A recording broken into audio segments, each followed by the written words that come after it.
Hello everyone, this is Dr. Zishan and today we are going to discuss a very interesting topic of the neurology, that is the brainstem syndromes. Now what is problem with the brainstem syndromes is these are very volatile. एक दिन हम पढ़ते हैं दूसरे दिन याद ही नहीं रहता. And the major challenge is while solving the MCQs. Many times आप याद तो कर लेते हो कि कौन सा वेबर है कौन सा बेनेडिक्ट है, बट जब क्रेनियल नर्व इन्वॉल्व होती हैं उससे लोकलाइजेशन कैसे करना, क्या ये मीडियल मेडुलरी सिंड्रोम है, क्या ये लेटरल मेडुलरी सिंड्रोम है, then it is a very difficult thing. So we will try to cover each of the brainstem syndrome in our next video. But in this video, we will primarily focus on the localization, how to do the anatomical localization of a lesion via a simple trick which is known as rule of 4. So let's start. जब भी बात होती है brainstem syndrome की, so you see this complicated tables of Weber's, Benedict syndrome, the nerve involve, cranial nerve and the lesion, and these are complex diagrams with the various dorsal, ventral, medial, lateral involvement, and these are making the things a bit difficult. So first we will try to simplify these things. So actually no more it will be a stress because we are reading it through the rule of 4. Now the rule of 4, the first of all, we have to know that in this rule there are 3-floor brainstem hotel. I tried to make it more simple and kind of fun to learn, and therefore the first is the ground floor, then there is first floor and there is the top floor. Top floor छोटा है relatively. Then brainstem के ये 3 parts हैं, इतना आप लोग समझ चुके होंगे. टॉप फ्लोर जो है this is mid brain, then first floor is your pons and the ground floor is your medulla. Now this is your rule number 1. Rule number 1 क्या बोलता है आपको? रूल नंबर 1 बताता है कि each floor has its own cranial nerves. Total 12 cranial nerve होती है. 12 में से जो 2 क्रेनियल नर्व है फर्स्ट और सेकंड, उसका ब्रेनस्टेम से कोई रिलेशन नहीं है ना, उसको सेरेब्रल कॉर्टेक्स में उधर ट्रेवल करती है, उसका अलग चीज़ है, हम उसे नहीं मानेंगे. तो it is lying outside somewhere in the penthouse, no relation to our hotel. So in this hotel the topmost floor is relatively small, it is midbrain and therefore it is small. तो अपन ने इसको cranial nerve 2 ही रखी यहाँ पे, third और fourth cranial nerve. फिर बाकी को 4 में डिवाइड कर दिया. 5, 6, 7, 8 जो है वो पॉन्स के पास चली गई, 9, 10, 11, 12 जो है वो मेडुला के पास चली गई. आप यहाँ पे फ्लोर्स भी देखोगे ना, तो फ्लोर्स में हमने डिवाइड किया है साइड बालकनीज में और मीडियल रूम में. This are the side balconies, this is your medial room, this is again your side balconies and this is your medial room. So if you know the cranial nerve involve, आधा काम ऐसे ही हो जाता है. आपने इतना तो लोकलाइज कर लिया कि यार कौन सा पार्ट ऑफ ब्रेनस्टेम इन्वॉल्व है. जैसे मानो किसी को हियरिंग प्रॉब्लम है तो एट्थ क्रेनियल नर्व के साथ आया है, ब्रेनस्टेम की बाकी पूरी क्लिनिकल पिक्चर मिल रही है, तो you have to localize it towards the pons. अगर किसी को टंग डेविएशन की हिस्ट्री मिल रही है तो you have to think about कि भाई 12th क्रेनियल नर्व इन्वॉल्व है, मोस्टली मेडुला इन्वॉल्व होगा. वहाँ पे पॉन्स या मिड ब्रेन से रिलेटेड जो सिंड्रोम्स हैं उनका ऑप्शन में से आपको रूल आउट करना है. That's it. So this is your rule number 1. Now coming to the rule number 2. Rule number 2 is a bit interesting. Here the rule is that we have 12 cranial nerves. मैंने बताया इसमें से forget about the first and second cranial nerve because they are not part of this brainstem. If the cranial nerve is dividing 12 perfectly, then congratulations, you can lie in the midline rooms यानी medial rooms of your hotel. सो अगर 12 को divide कर पा रहा है तो 12 को कौन कौन डिवाइड कर सकता है? 3, 4, 6 and 12. This 4 cranial nerve, that is these 4 numbers can divide the 12 perfectly, and therefore they are lying in the medial part of your brainstem. Whereas rest of the cranial nerves which are not able to divide 12 perfectly, they are lying on the side balconies.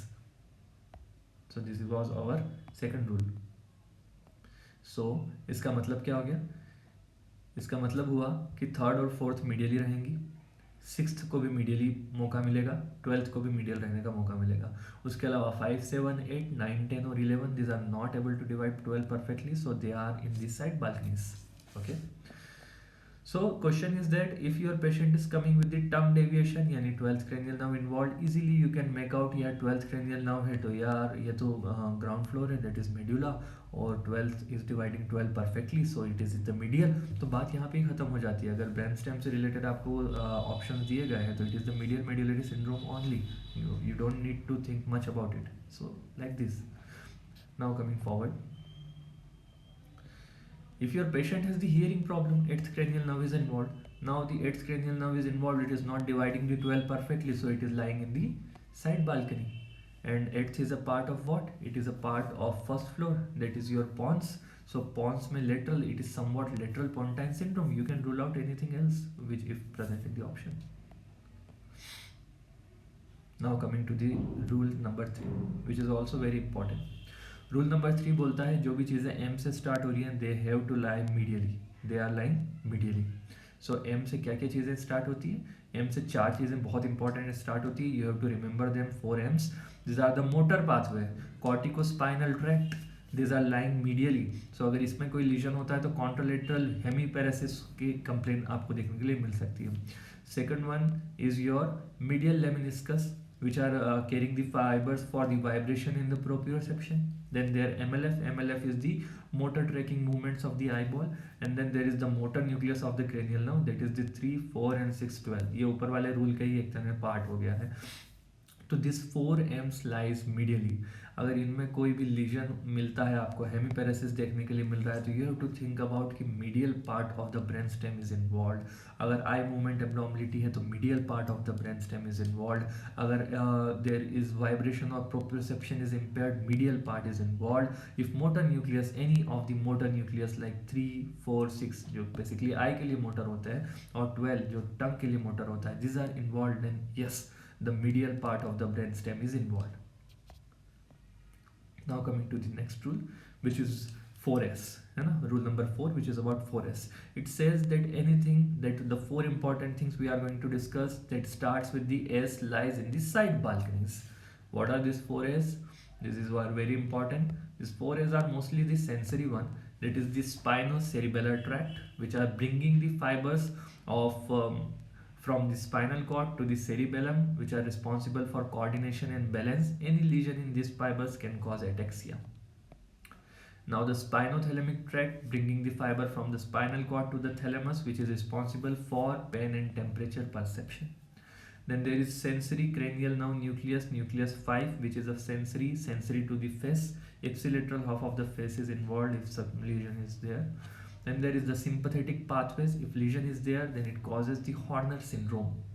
So this 4S, if any of these, like if a patient in history they give the ataxia, loss of pain and temperature in the half of the body, or there is involvement of sensory nucleus, that is the ipsilateral half facial sensory loss, or there is Horner syndrome, you have to think this sensory 4S involved, then the lesion on the brainstem lies in the lateral side, not on the medially. So last question, just to revise these things. A patient coming with the contralateral body weakness, contralateral side का हेमीपेरेसिस हो गया, यानी motor fibres involve हो गए, medially involve है, along with ipsilateral tongue deviation, yani again motor to the tongue is involved, and cranial nerve involvement is also always showing the ipsilateral features. So it is mostly the 12th cranial nerve, and this is showing the medial. So 12th cranial nerve is lies where it is completely dividing the 12, so it is lying medially.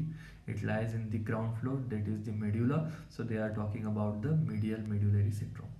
So this was grossly about the how to approach, how to do anatomical localization of brainstem syndromes. In the next videos, one by one, we will discuss about this in detail. Thank you so much.